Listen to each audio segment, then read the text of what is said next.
ভাগৱতত যিটো উল্লেখ আছে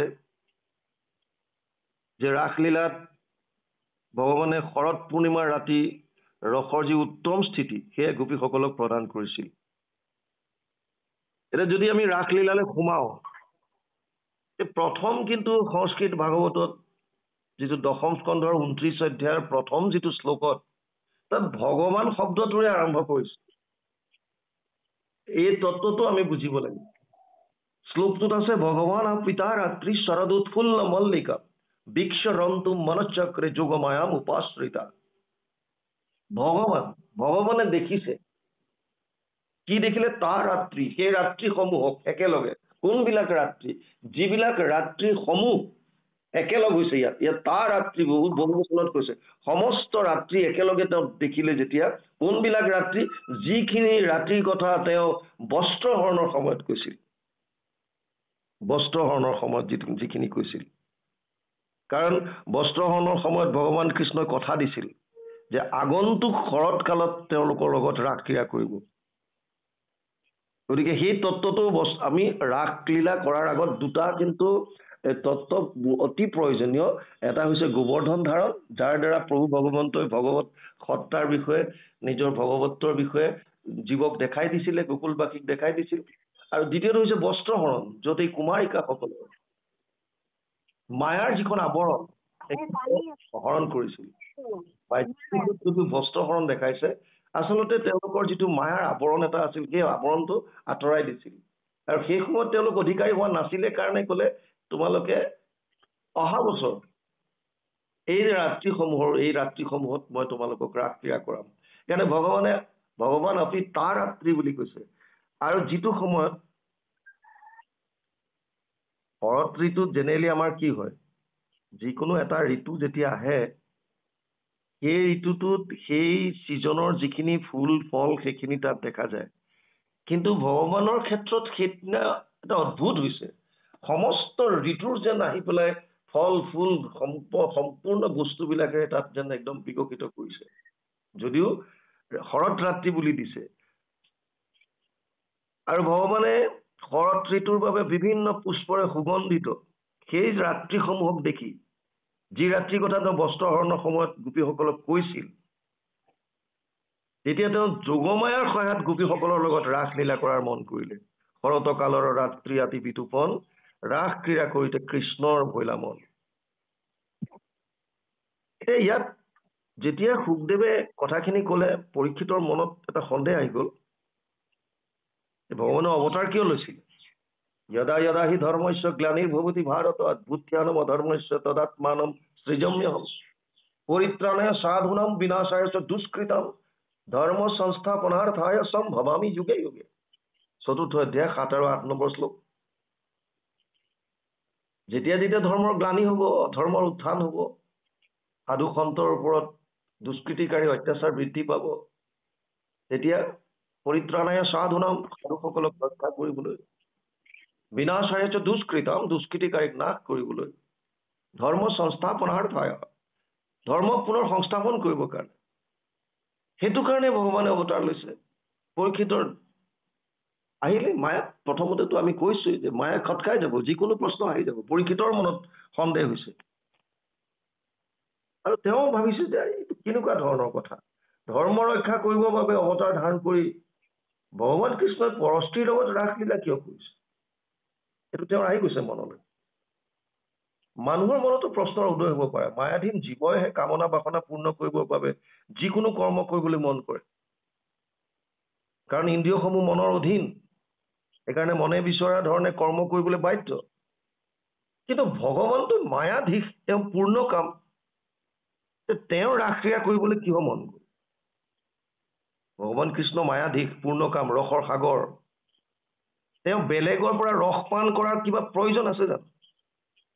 কিন্তু ভাগৱতে কৈছে অহম ভক্ত পৰাধীন হি অস্বতন্ত্ৰ এবদিজ।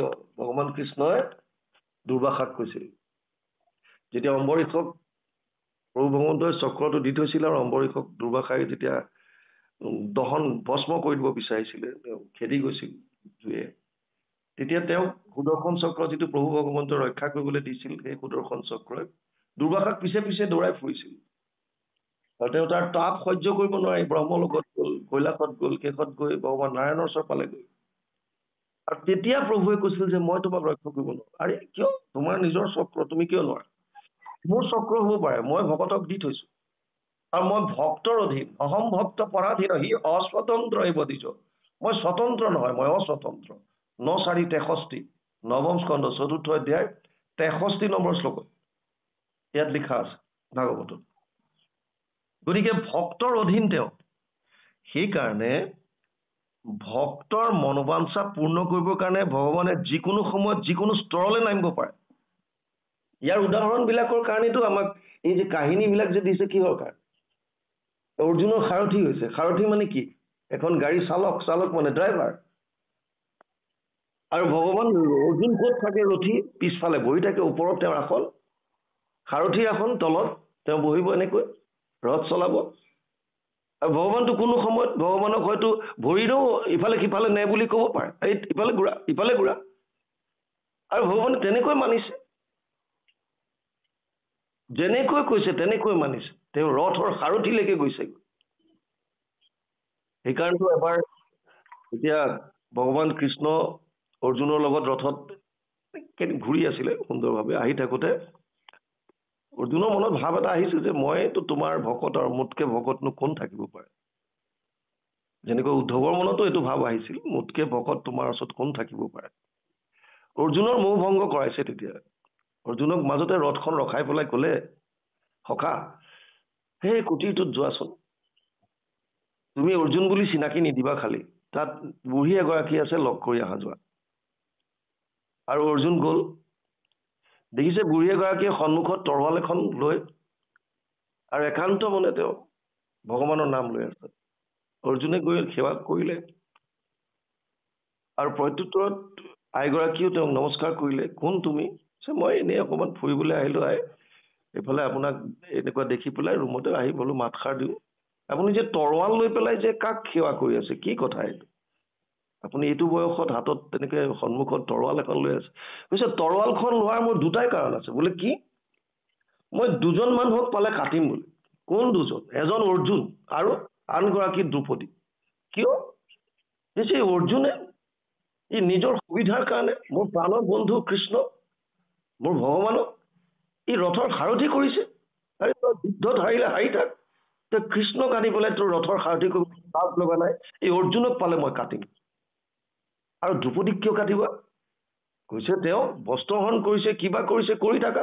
তুমি দ্বাৰকাৰ পৰা মোৰ ভগৱানক মাতাই পেলাই এই মানুহজনক অনাইছা। এইবিলাক নিজৰ স্বাৰ্থ সিদ্ধিৰ কাৰণে মই ভগৱানক ব্যৱহাৰ কৰাৰ কাৰণে এই দুজন প্ৰাণীক পালে মই কাটিম। অৰ্জুন চুপচাপ হৈ গ'ল। কৃষ্ণক কিমান ভাল পাব লাগিব, কৃষ্ণক কিমান ভাল পাব লাগিব।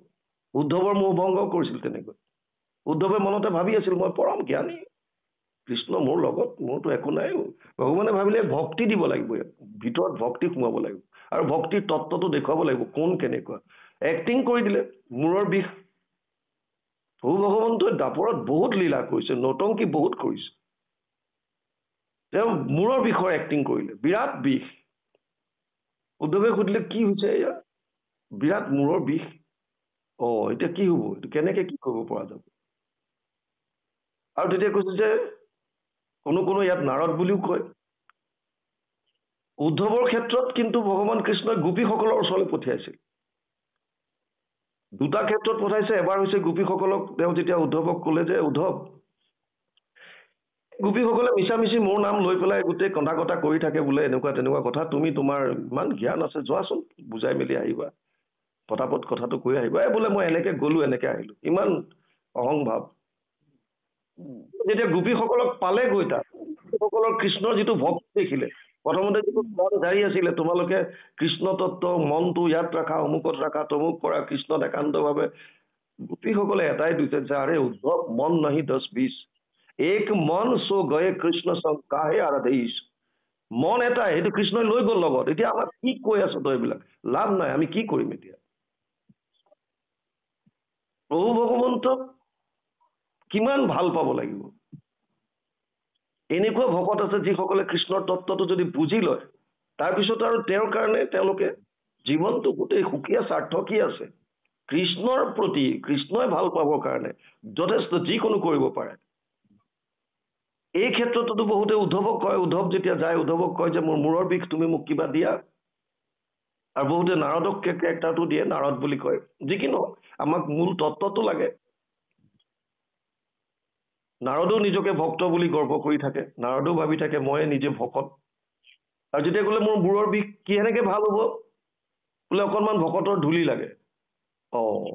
নাৰদো ভাবিছে যে ভকতৰ ধূলি লাগে যদি মইতো ভকত, মোৰ ধূলি প্ৰভুৰ কপালত কেনেকে দিম, এইটো অসম্ভৱ। তেওঁ পত্নীসকলকে কওঁ, 8গৰাকী পত্নীৰ ওচৰত গ'ল, তেওঁলোকক ক'লে যে নাই নাই নাই নাই, আমি নৰকলৈ যাব নোৱাৰো দেই, আমাৰ পদধূলি আৰু প্ৰভু ভগৱন্তৰ কপালত দি পেলাই আমি নৰকত যাব নোৱাৰো, এইটো অসম্ভৱ। আৰু যেতিয়া ভগৱান কৃষ্ণক আহি নাৰদে ক'লে যে প্ৰভু কি লীলা এইবিলাক তোমাৰ, তো কেনেকে ভাল হ'ব, কোনে দিব পাৰিব, বোলে তুমি এবাৰ বৃন্দাবনলৈ যোৱা, গোপীসকলক ক'বাচোন। আৰু গোপীসকলক গৈ যেতিয়া ক'লে ভগৱান কৃষ্ণৰ বিষয়ে সোধোতে বোলে তেওঁতো বিৰাট শাৰীৰিকভাৱে অসুস্থ, মূৰৰ বিষত তৎ পোৱা নাই। তেওঁ কৈছে ভকতৰ পদধূলি লাগিব। তেতিয়াহ'লে লৈ যোৱা, আমাৰ বিলাক লৈ যোৱা। গোটেই কাপোৰ পাৰি নাৰদে ক'লে সাৱধান, কিন্তু তোমালোকৰ পদধূলি লগালে নৰকত যাবা। আৰে আমি নৰকত যাবলৈ দিয়া, একো নহয়, নৰকত যাম আমি, কি ক্ষতিটো আছে।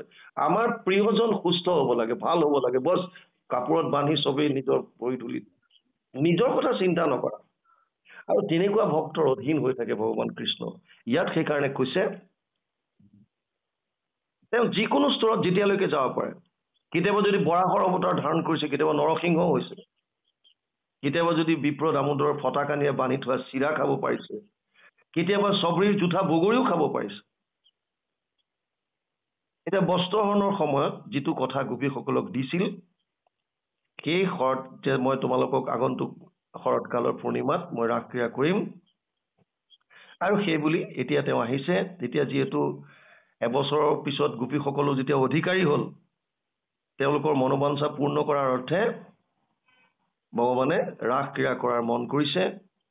আৰু তেওঁৰ দিব্য বংশীত সুৰৰ ধ্বনি তুলিছে। বনকো দেখিলা চন্দ্ৰ ৰশ্মিয়ে ৰঞ্জিত, সুস্বৰ মধুৰ কৰি হৰি গাইলা গীত, পুৰীয়া পঞ্চম নাট বঢ়াইলা মদন, শুনি কামে বিমোহিত ভৈলা গোপীগণ। এতিয়া ডাঙৰ কথা হৈছে ভগৱানেতো বংশী বজালে, কোনে শুনিব এই বংশীৰ নাদ? গোপীসকলৰ কাষতেতো স্বামীও শুই আছিলে, আন আন বিলাকো আছিল, কিন্তু বাকীবিলাক কোনেও শুনা নাই। কোনে শুনিবলৈ পায়? কেৱল অধিকাৰীসকলে। আৰু সেই অধিকাৰী হ'বলৈহে আমি চেষ্টা কৰিব লাগে। প্ৰভু ভগৱন্তৰ কৃপাৰ পাত্ৰ কৰি নিজক তুলিবলৈ আমি চেষ্টা কৰিব লাগে। ভগৱানৰ কৃপা দিবৰ কাৰণে আমাৰ পাত্ৰটো শুদ্ধ কৰিব লাগিব। লেতেৰা পাত্ৰ এটাত আপুনি কিবা খাদ্য বস্তুৱে হওক জানো ল'ব? আপুনি কিবা এটা বস্তু বিচাৰিছে, ক'ৰবাত কৈছে মোক ইয়াতে অকণমান কিবা চেনি দেছো, বা অকণমান কিবা এটা এই বেগটোতে বস্তুকেইটা ভৰাই দিয়ে, বেগটো যদি গোটেই বোকাময় হৈ আছে, তাত আপুনি বজাৰৰ বস্তুও নভৰাই, লেতেৰা হৈ যাব। আমাৰ পাত্ৰটো যদি লেতেৰা হৈ থাকে, তে ইয়াত প্ৰভু ভগৱন্তৰ কৃপা আমি কেনেকৈ পাম? সেইকাৰণে আমাৰ উদ্দেশ্যটো হ'ব লাগে প্ৰথম এটাই, শ্ৰৱণ কৰিছোঁ, কীৰ্তন কৰিছোঁ, আমি যিমান মথন কৰিছোঁ, স্মৰণ কৰিছোঁ, যিমান কৰিছোঁ, মূল লক্ষ্য হৈছে আমি নিজক পবিত্ৰ কৰা। আগতে অন্তৰখন মোৰ পবিত্ৰ হ'ব লাগিব, বাকী একো চিন্তা কৰিবলগীয়া নাই। বাকী ভগৱানে কৰিব, যি কৰিব লাগে, গুৰুজনাই কৃপা কৰিব। আমাৰ উদ্দেশ্য এটাই হ'ব লাগে, মই মোৰ নিজক শুদ্ধ কৰোঁ। আমাৰ এতিয়া বহুজনে বাহিৰত সমাজ এখন পালেই হ'ল, মঞ্চ এখন দিলেই হ'ল, তেওঁলোকে গালি পৰা আৰম্ভ কৰি দিয়ে বেলেগক। কিয় নিন্দা কৰিছে? গুৰুজনাইতো নিন্দা কৰিবলৈ কোৱা নাই। বিশেষতঃ মনুষ্য গণত যিটো নৰে, বিষ্ণু বুদ্ধি কৰি সৰ্বদাই মান্য কৰে, মান্য কৰিবলৈ দিছে। তোমালোকে কিয় নিন্দা কৰা? কোনোবাই কিবা ধৰণে কৰি আছে, কৰি থাকক, তোমাৰ আপত্তিটো কি? তুমি কি কৰিছা? তুমি যদি একত শৰণ লৈছা, একত শৰণৰ অৰ্থটো বুজি পাওঁনে নাই? সম্পূৰ্ণৰূপে মন বুদ্ধি কায় মনোবুদ্ধি সম্পূৰ্ণৰূপে কৃষ্ণত চাৰেণ্ডাৰ কৰা, টোটেল চাৰেণ্ডাৰ। তাৰপিছত মনটো যদি বেলেগলৈ গুচি যায়, বেলেগ মানে দেৱ দেৱতা নহয়, অকল দেৱ দেৱতাৰ কথাই কোৱা নাই, মনটোক অলপ সময়ৰ কাৰণেও ভগৱানৰ পৰা যদি আঁতৰি যায়, সেইটোৱে বেবিচাৰ। তস্মাৎ সৰ্বেষু কালেষু মাম অনুস্মৰ যুদ্ধচ্চ ময়ো অৰ্পিত মনোবুদ্ধিৰ মামে বৈশ্যস্য সংশয়। অৰ্জুনক কৈছে প্ৰতিটো মুহূৰ্তত মোৰ কথা স্মৰণ কৰ আৰু তোৰ কৰ্তব্য কৰ। সেইটো একাত্ম শৰণ, প্ৰতিটো মুহূৰ্তত কৃষ্ণৰ চৰণত থকা। আমাৰতো মন ঘূৰিয়ে থাকে, পুৱা ৰাতিপুৱা গুৰু সেৱা কৰিলো, তাৰপিছত দিনটো খবৰেই নাই, আকৌ সন্ধিয়া মনত পৰিলে যদি কৰিলো, নকৰিলো নাই। দুজন মানুহ লগ পালো, গ্ৰাম্য কথা বেছি পাতো। সুকীয়াকেতো বাদেই দিয়ক, ভাগৱত শুনিবলৈ যোৱাৰ পাছতো, ঈশ্বৰৰ কথা শুনিবলৈ যোৱাৰ পাছতো, আমি শ্ৰোতা হিচাপে থকাৰ সময়তো গ্ৰাম্য কথা পাতি থাকো, মনটো বেলেগত পঠাই থাকো। গতিকে আমি ক'ত একশৰণ হ'ব পাৰিছো? এতিয়া ইয়াত কৈছো অধিকাৰীসকলেহে সেই শব্দটো শুনিছে, তেওঁলোকৰ পতি পুত্ৰ শহুৰ শাহু এইখিনি কিন্তু শুনা নাই। এই বংশীৰ ধ্বনিত আছিলে এক আহ্বান, ভগৱন্তৰ ভকতৰ প্ৰতি থকা আহ্বান। আৰু যিজন ভকত, যিজনে গম পাব যে মোক প্ৰভু ভগৱন্তই মাতিছে, কোন থাকিব ৰৈ, আৰু তাৰপিছত কি নিজৰ শৃংগাৰত গুৰুত্ব দিব, আপোনাক আপোনাৰ প্ৰিয়জনে মাতিছে, মই ইয়াত ৰৈ আছো, তই আছো। তাৰপিছত আপুনি চাব নেকি কেনেকৈ কোন আছে? আপোনাক পিতৃয়ে মাতিছে, মাতৃয়ে মাতিছে, আকুল হৈ পেলাই মাতিছে, আপুনি তাৰপিছত ৰৈ নাথাকে, যেনেকৈ যোন আছে, যি ধৰণে আছে, সেইজন ভগৱানৰ কাষলৈ তোৰ মাৰিছে।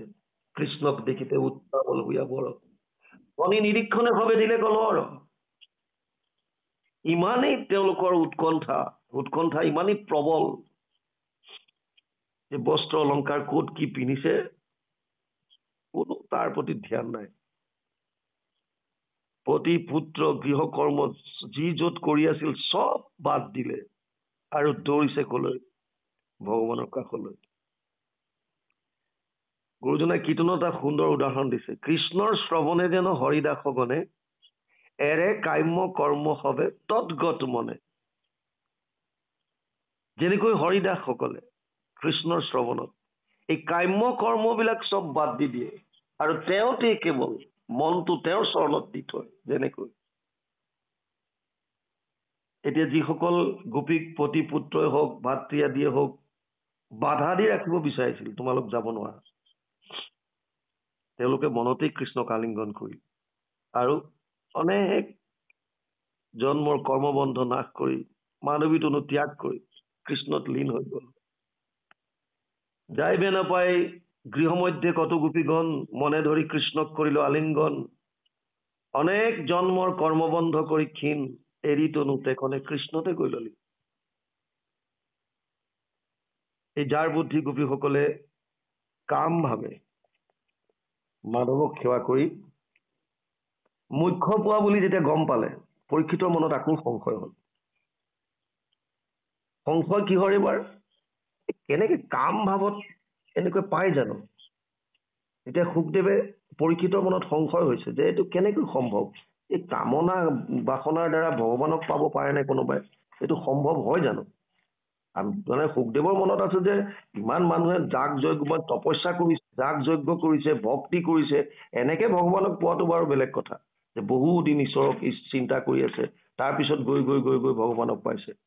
কিন্তু এনেকৈ পোৱাটো এইটো সম্ভৱ জানো? আৰু তেতিয়া সুখদেৱে কৈছে তুমি এইটো বিস্ময় নহবা, কাৰণ দ্বেষ কৰি শিশু পালে ভয়ত কংসয়ো মুক্তি পাইছিল। গোপ্যা কামাত ভয়াত কংসো দ্বেষাত চেদ্য আদয়ন দীপাহ সম্বন্ধাত বিষ্ণয় স্নেহাত যম ভক্তিয়া ভয়ম বিভু। ৭:১:৩১ সপ্তম স্কন্ধ প্ৰথম অধ্যায় ৩১ নম্বৰ শ্লোক।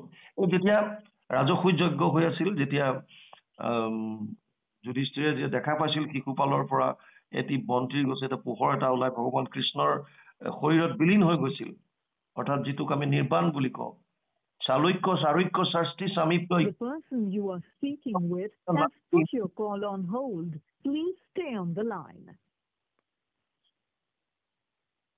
যিটো বস্তু ৫ ধৰণৰ মুক্তিৰ কথা কৈছিল,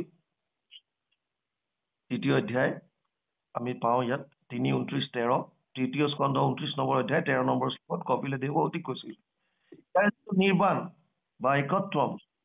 এইটো দেখাৰ পাছত যুধিষ্ঠিৰৰ মনত এটা প্ৰশ্ন আহিছিলে, আৰু যুধিষ্ঠিৰে তেতিয়া নাৰদক প্ৰশ্ন কৰিছিল, অহো অত্যদ্ভুতম হি এটা দুৰ্লভম একান্তি নামপি বাসুদেৱে পৰতে প্ৰাপ্তি চেদস্য বিদ্বিষ। ৭:১:১৫ সপ্তম স্কন্ধ প্ৰথম অধ্যায় ১৫ নম্বৰ শ্লোকত।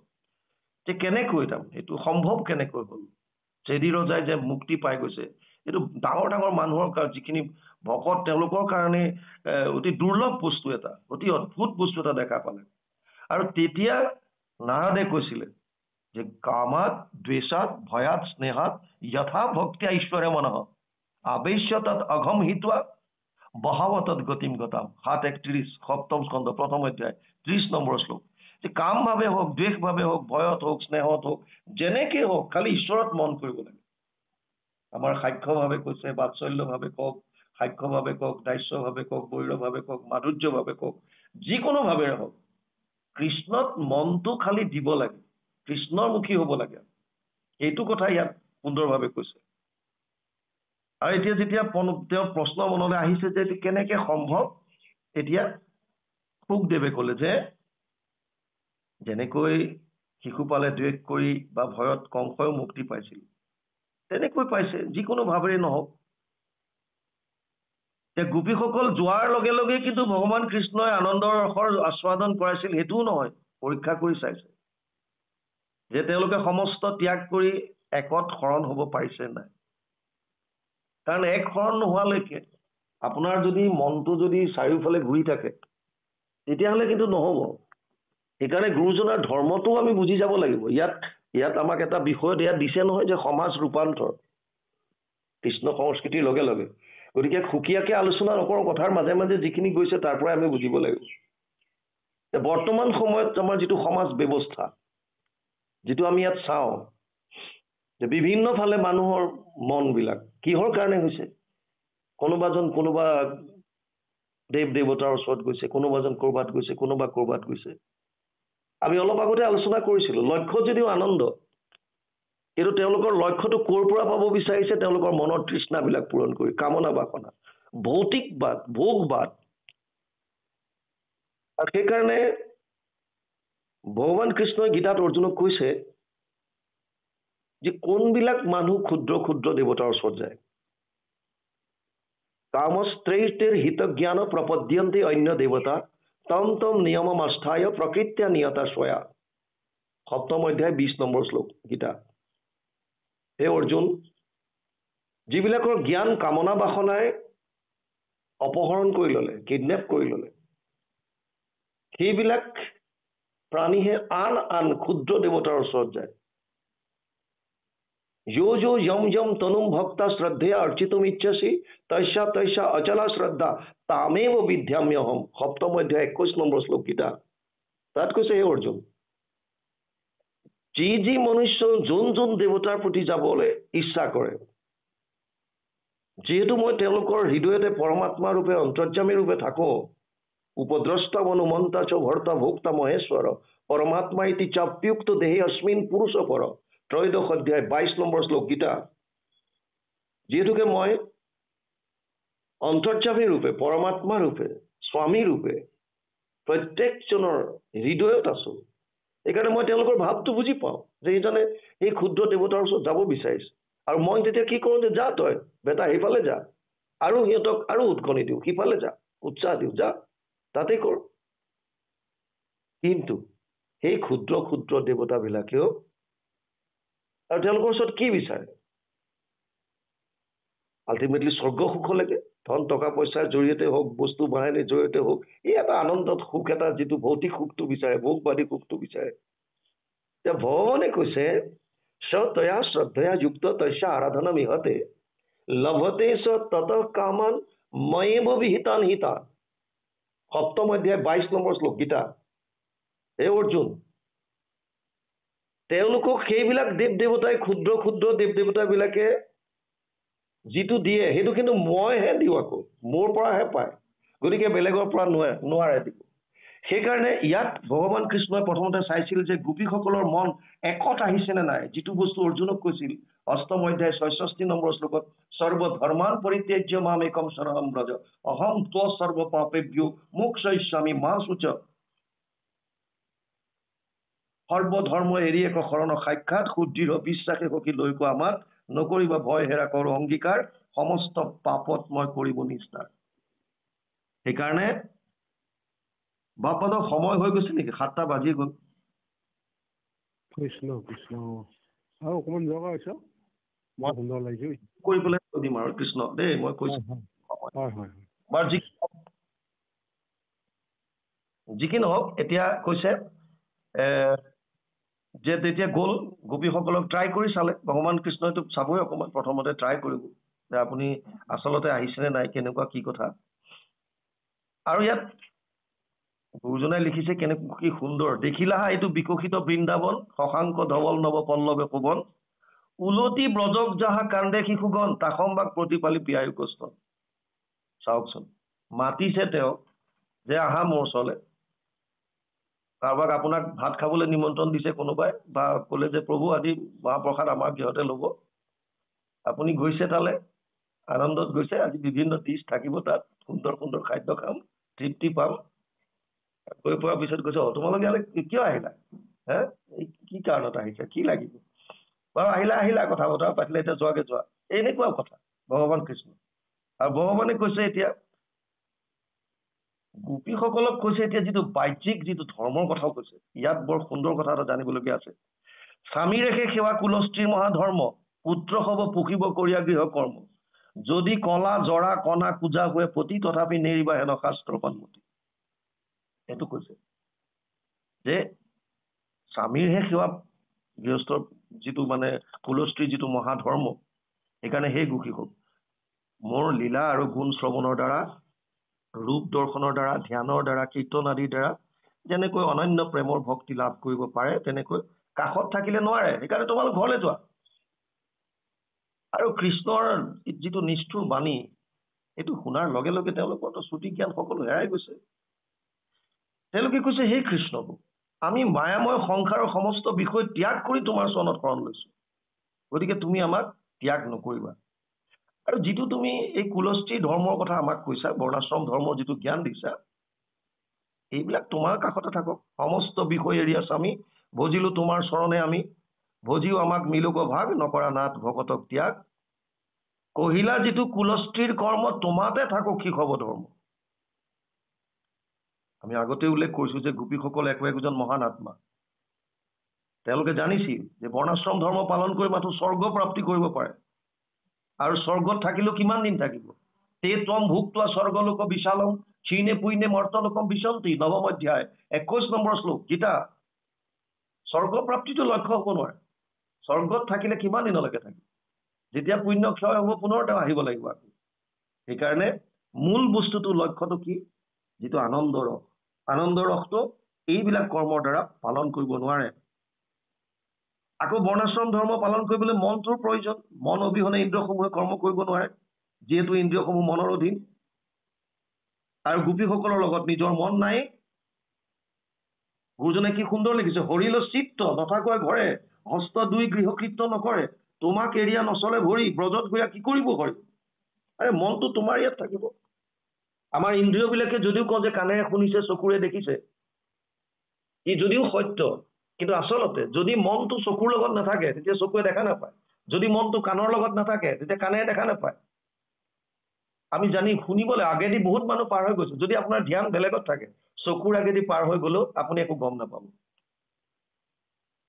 গোপীসকলে ক'লে হে কৃষ্ণ তুমি যি প্ৰতিপুত্ৰৰ কথা কৈছা এইবিলাক সমস্ত ক্ষণস্থায়ী অনিত্য এইবিলাক দুখৰ হেতু এই জন্মত যি আমাৰ প্ৰতিপুত্ৰ হৈ আছে হয়তো আগৰ জন্মত তেওঁলোক কোনো মহান আছিল কিন্তু তুমিতো প্ৰভু জগতৰ বন্ধু তুমি আত্মা তুমি সনাতন তুমি সমস্তৰে পিতা মাতা আৰু সমস্ত ধৰ্মৰ ভেটিও তুমি জগতৰে বন্ধু আত্মা তুমি সমস্ত ধৰ্মৰ আপুনি ভূমি তুমি আত্মা হেন জানি সম্প্ৰতি তোমাতে সে কৰে ভকতে ৰতি হে প্ৰভু যি তোমাৰ মোহনীয় ৰূপ যি বংশীৰ মধুৰ ধ্বনি তাত কোন স্ত্ৰী এনেকুৱা আছে আকৰ্ষিত নোহোৱাকৈ থাকিব পাৰে কোন আছে এনেকুৱা তোমাৰ অশুনীয়া অমৃত গীত নুহিবে কোনো মোহ কোনো নুহিবে মোহ কোনো স্ত্ৰীৰ চিত্ত আশোক আন বৃক্ষ পশু পক্ষী প্ৰেমে পুলকিত তোমাক দেখি আমাৰ কথা বাদেই দিয়া গছলতা যত যিমান আছে সমস্ত বিলাক তোমাৰ প্ৰেমেৰে পুলকিত হৈ আছে প্ৰভু আৰু কৃষ্ণ শব্দৰ অৰ্থটোৱে হৈছে আকৃষ্ট কৰা আকৰ্ষণ কৰা পৃথিৱী বাচক বুলি কিয় কয় কৃষ্ণ কৃষেন শব্দ এইটো পৃথিৱী বাচক বৈল পৃথিৱীৰ এটা কোৱালিটি আছে, এটা গুণ আছে, যাক মধ্যাকৰ্ষণ শক্তি বুলি কয়। আকৰ্ষণ শক্তি, যোনে আকৰ্ষণ কৰে, টানি আনে নিজৰ ফালে। আৰু কৃষ্ণৰ তেনেকুৱাই, কৃষ্ণই আপোনাক টানি নিব, কেৱল মনটো পবিত্ৰ কৰিব লাগে বছ। আৰু শেষত যিহেতু জীৱসমূহ পৰমানন্দৰ অংশ, যিহেতু সমস্ত জীৱৰাশি ভগৱান কৃষ্ণৰ ওচৰলৈ যাব বিচাৰিছে, কিন্তু যেতিয়ালৈকে আমি মায়াৰ অধীন হৈ থাকিম তেতিয়ালৈকে আমি যোৱাটো অসম্ভৱ। মায়াৰ পৰা দূৰ কৰিবৰ কাৰণে কৃষ্ণৰ চৰণত একান্তভাৱে শৰণ হ'ব লাগিব। আৰু একান্ত হোৱাৰ পৰিণতি স্বৰূপেই গোপীসকল তেওঁলোকে প্ৰভু ভগৱন্তৰ আহ্বানো শুনিছিল, আৰু প্ৰভু ভগৱন্তৰ ওচৰলৈ গৈছিলো, আৰু প্ৰভু ভগৱন্তৰ লগত ৰাসলীলা কৰিলে। যমুনা বালি দেখি সুকোমল, পদ্মগান্ধী মাতো অতি শীতল, গোপীগণলৈ নামিলা তাত, কৰিলা ক্ৰিয়া কৃষ্ণে অসংখ্যা।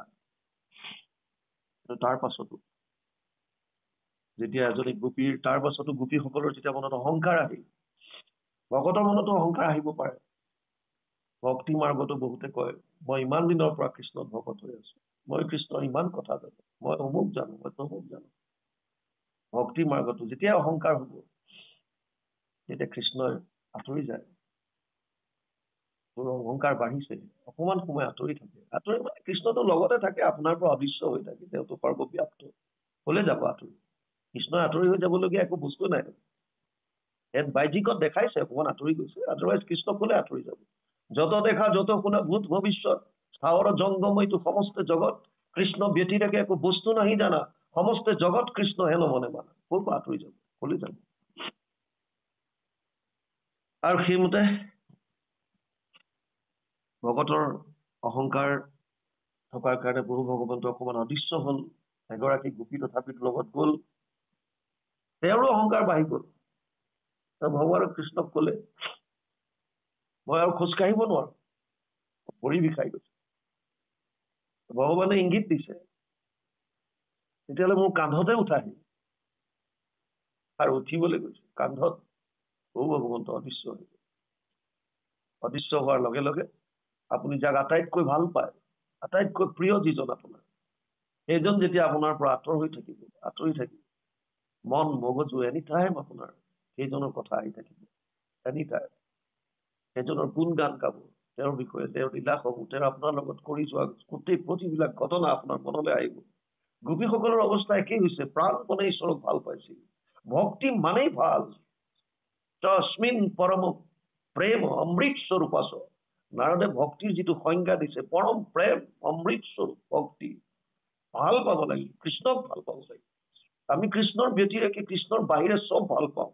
ধন টকা পইচা, পুত্ৰ পত্নী পৰিবাৰ ঘৰ দুৱাৰ সম্পত্তি টকা পইচা সমস্ত ভাল পাইছো, কিন্তু কেৱল কৃষ্ণক ভাল পাব শিকা নাই। আৰু গোপীসকলে সমস্ত বিষয় তেজীয়া স্বামী চব বাদ দিছিল, কেৱল কৃষ্ণক ভাল পাইছিল। সেইটোৱে ভক্তি। সেইকাৰণে তেওঁলোকে ৰাস কৰিব পাৰিলে। সময় যথেষ্ট হল, আছে। গতিকে এয়া ভকত আৰু ভগৱানৰ মাজত হোৱা মাত্ৰ দিব লীলা। গোপীসকলে কৃষ্ণগুণ বৰ্ণাই যেতিয়া কৃষ্ণক বিচাৰিছিল, তাৰপিছত প্ৰভু ভগৱন্তই পুনৰ তেওঁলোক কৰিলে। শেষত প্ৰশ্নও সোধে প্ৰভু ভগৱন্তক, ভজৈ নৱজৈ দুই, মানে কত মনুষ্যে ভজে ভজন্তক, নভজে জীৱা কেহু ভজে তাক, ভজন্তা নভজন্তা দুই কোৱাকি, নভজৈ কোনে কৈ প্ৰকাশী। কাৰোবাক কোনোবাই ভাল পালে তেওঁক ভাল পায়, কোনোবাই ভাল নোপোৱাকো ভাল পায়, বা ভাল পোৱাত উদাসীন হৈ থাকে। ইয়াৰ কোনজন তেওঁ সুধিছিলে। তাৰপিছত প্ৰভু ভগৱন্তই কলে যে এইবিলাক ভজৈ নভজৈ দুইটো নেদে মন, আচৈ চাৰিবিধ শুনা লক্ষণ। যিটো ব্ৰহ্মজ্ঞানী দেখে সবে মিছা, যিজন পূৰ্ণ ভোগে নাহি ইচ্ছা, গুৰুদ্ৰোহী যিটো একো নামানে, যিটো মহামূৰ্খ কিছু নাজানে, নভজৈ দুই কৈয়ে চাৰিজন, কৰিলো নিশ্চয় মই গোপীগণ। এনেকৈ জ্ঞানো দিলে। তাৰ পাছত তেওঁলোকৰ ভক্ত ভগৱন্তৰ মাজত এক পবিত্ৰ দিব্য লীলা হৈছে। প্ৰভু ভগৱন্তই প্ৰকৃত মনুষ্যৰ নিচিনাকৈ লীলা কৰিছিল। আৰু সেই লীলাবিলাকে এতিয়া আমি শ্ৰৱণ কীৰ্তন কৰি আমি এটাই মাত্ৰ কৰিব লাগে, যে আমাৰ মনৰ যিমানবিলাক মলিনতা আছে সেইবিলাক যাতে ধুই নিকা কৰিব পাৰো। প্ৰতি জীৱক প্ৰভু ভগৱন্তই কৃপা কৰক। বাপবান হোৱাই মাত্ৰ সময় যথেষ্ট হ'ল ৰাসলীলা এক ভূতত্ব গতিকে সমাজ ৰূপান্তৰৰ কাৰণে মূল বস্তুখিনি আমি আলোচনা কৰিছো আমাৰ যিবিলাক বৰ্তমানৰ যিমানবিলাক আমাৰ পতি পত্নী কওক বা যিমান সম্পৰ্কীয় কওক এইবিলাক বস্তু হৈছে আমাৰ মায়াৰ যিজন পৰম সত্য পিতা সমস্য জগতো মাতা ধাতা পিতামহ বেদ্যম পবিত্ৰ অহংকাৰ ঋক সাম যজুৰ এবছৰ আচল যিজন পিতা নৱম অধ্যায় 17 নম্বৰ শ্লোক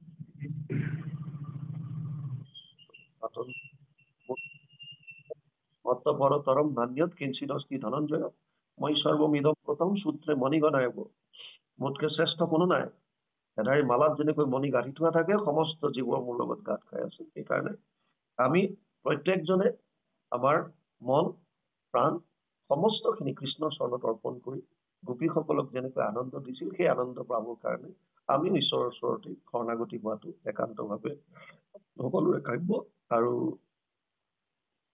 সেইকাৰণে এইটো বস্তু কোনো ধৰণৰ ইয়াত বেলেগ অশ্লীলতা নাই ইভেন এইটো ৰাসক ক্ৰীড়া কেলি নামে কাম জয় কইলা ভিতৰ পদে কৃষ্ণ কৃপাম আকৌ শুনে ভনে যিটো জনে অবিশ্ৰাম বাঢ়িবে ভকতি আদি নিদিবে যোনে লিখিছে গতিকে যেনেকৈ হওক কিমান দূৰ চুব পাৰিছো নাজানো তথাপিও কৃষ্ণ সংস্কৃতিত সমাজ ৰূপান্তৰত ইয়াৰ তত্ত্ব আছে এই তত্ত্বখিনি বুজি ললে আমি যেতিয়া বুজি পাম মই কোন মোক কি কৰাটো উচিত তেতিয়াই আমি সমাজৰ বাকীবিলাক যেনেকুৱা যেনেকুৱা আছে জনহিতৰ কাৰণে কল্যাণ কৰিব কাৰণ সমস্ততে ভগৱান কৃষ্ণ বিৰাজমান হৈ আছে কাৰো প্ৰতি বেয়া ভাৱ নাহিব সমস্ত ভূতত ব্যাপী আচুময় হৈ জনকল্যাণৰ মানসিকতা আহিব আৰু এইখিনিৰ দ্বাৰা সমাজ এখন উন্নতিৰ প্ৰকৰত যাব মন শুদ্ধতা হলে সুন্দৰ সমাজ হ'ব সদুশেষত এখন সুন্দৰ সমাজ গঢ়িবৰ কাৰণে এটা সুন্দৰ মনৰ প্ৰয়োজন আৰু সুন্দৰ মনৰ কাৰণে কৃষ্ণৰ এই লীলাসমূহ এই যিয়ে লীলা নহওক কিয় আমি শ্ৰৱণ কৰাটো বাঞ্ছনীয় যাৰ কাৰণে গুৰুজনে আমাক নৱবিধ ভক্তিৰ ভিতৰত শ্ৰৱণ কীৰ্তনক প্ৰমুখ্য দি গৈছে